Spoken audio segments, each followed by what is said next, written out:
Imagine logging into a game where every mission is identical. Walk to the same building. Sit at the same desk. Complete the same tasks. Pretend to care. Collect your reward. Then repeat it tomorrow. But here's the terrifying part.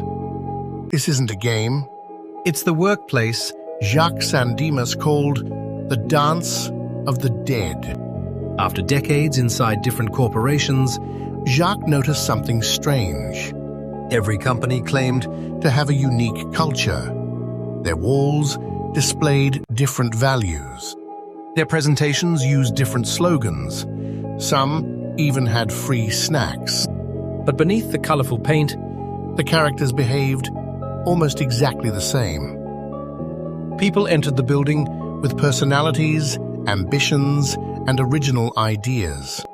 Then, the corporate machine slowly converted them into NPCs, following scripts, avoiding risks, and completing quests nobody remembered choosing.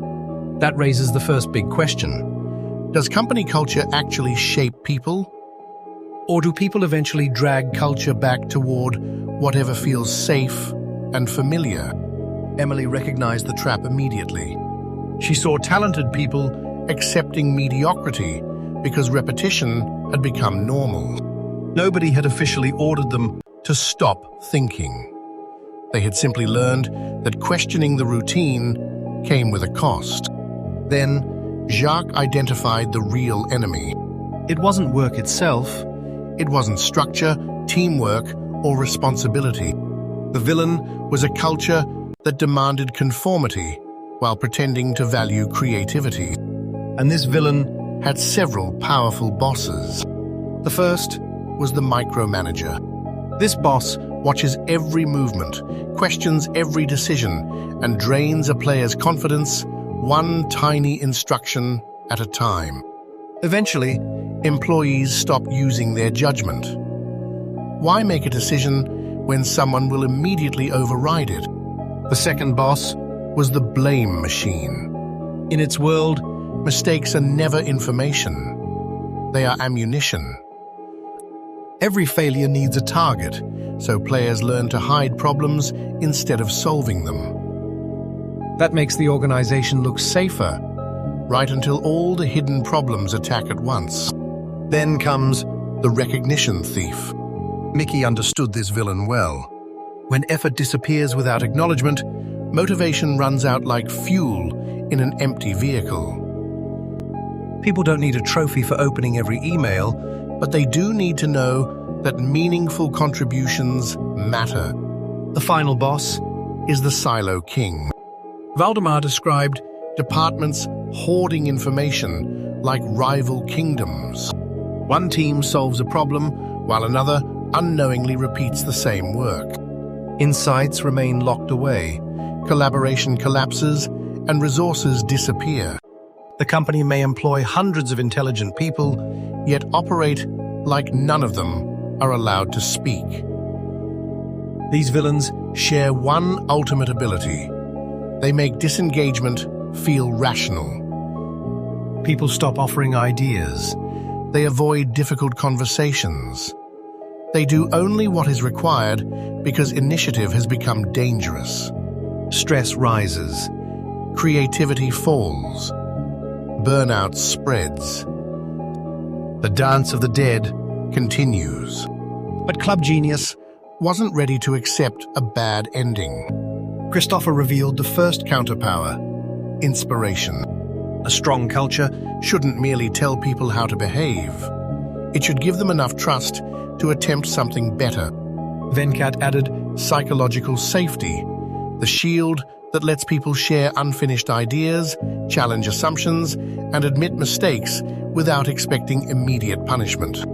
Emily brought open dialogue. Mickey brought recognition and empathy. Valdemar broke down the silos with communication. And Jacques united the party around one mission: create a culture that behaves like a living ecosystem, not a slogan frozen on a wall. Their weapons weren't complicated. Transparency weakens the blame machine. Trust defeats the micromanager. Recognition restores lost energy. Collaboration breaks the Silo King's walls.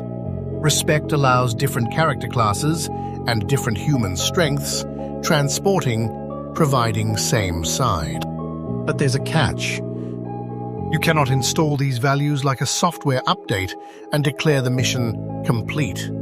Culture is created through repeated behavior.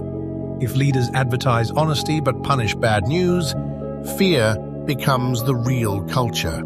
If they advertise innovation but attack every failed experiment, conformity becomes the real culture.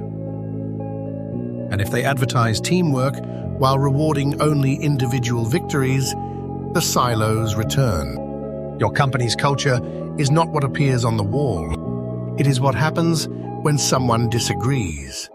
It is what happens when a person makes a mistake. It is what happens when an employee has an idea that threatens the established routine. That is where the true game is being played. The Club Genius team raised their glasses and committed to ending the cycle. Not with another motivational poster, but through different choices.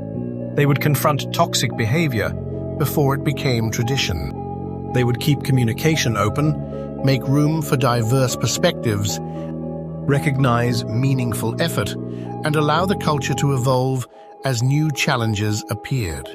Because the greatest workplace heroes Aren't always the loudest people in the room. Sometimes, they're the first person willing to ask, why are we still doing it this way? Sometimes, they're the leader who treats a mistake as a lesson instead of a weapon. And sometimes, they're the teammate who refuses to let another human become an NPC.